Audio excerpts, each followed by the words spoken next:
Bonjour à vous et bienvenue à la maison Grégory Le Marchal que nous finissons de construire grâce à votre soutien. Aujourd'hui, je suis très heureuse de vous montrer cette structure unique en France d'accueil des jeunes atteints de mucoviscidose.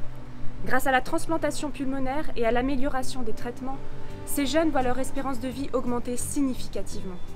Mais l'espérance de vie, c'est pas la vie.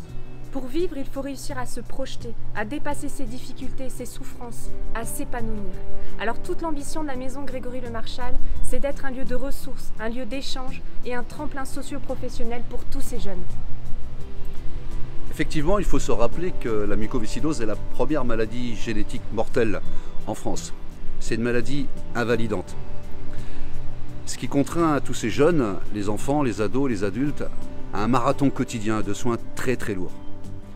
Associer tout cela avec un caractère imprévisible, omniprésent et mortel de la maladie, ça implique pour tous ces jeunes de vivre au jour le jour et qui vivent également sans plus de projet que celui de survivre. Survivre, oui, c'est bien, mais après.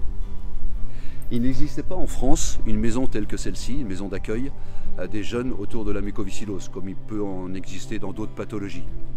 Or, prendre en charge ces jeunes patients dans leur globalité a un impact réel sur leur état de santé. À l'hôpital, on les soigne même très bien. En dehors, il faut vivre. Cette maison doit les y aider. Raconte-nous Manuel comment tu as appréhendé notre chantier, la maison.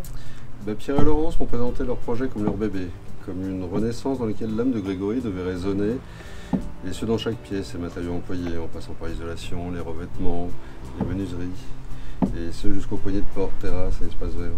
Le projet est constitué de 2 volumes principaux, la maison de nuit et la maison de jour, reliés par un plus petit volume de plain-pied en toit végétalisé, dans lequel on trouve une salle de sport et un espace kinésithérapeute. Chacune des maisons est accessible indépendamment, ce qui permet une organisation différente selon l'accueil des personnes qui souhaitent rester plusieurs jours et d'autres qui viennent occasionnellement. Paul-Antoine, raconte-nous quelle a été la philosophie pour qu'on puisse définir ensemble ce projet de jardin. Alors, le jardin a été voulu comme une bulle de nature. Il fait partie intégrante du projet de la maison, en ce sens qu'il est un lieu d'inspiration et d'épanouissement pour les futurs usagers. Et du coup, le fait que ce soit pour des patients atteints de mucoviscidose, comment tu en as tenu compte pour le projet ? Alors, les futurs usagers du jardin ont été associés dès le début à ce projet, et ce qu'ils nous ont dit, c'est qu'ils voulaient un jardin beau, inspirant et bienfaisant. Ainsi, on a supprimé les espèces allergisantes qui pouvaient avoir un impact sur la respiration.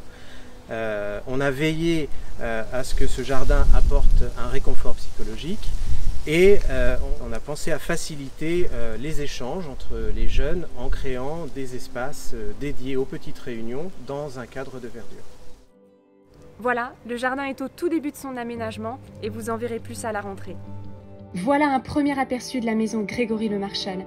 Vous l'avez bien compris, cet univers sain, apaisé et énergisant doit leur permettre de se libérer du poids de la maladie, de s'évader de la lourdeur des traitements quotidiens pour se reconstruire physiquement et moralement et s'inventer un avenir. La maison Grégory Le Marchal, nous l'avons construite grâce à votre générosité. Alors merci. Un grand merci de nous soutenir et d'être à nos côtés. Le mois prochain, je vous emmène visiter l'intérieur. Alors à bientôt.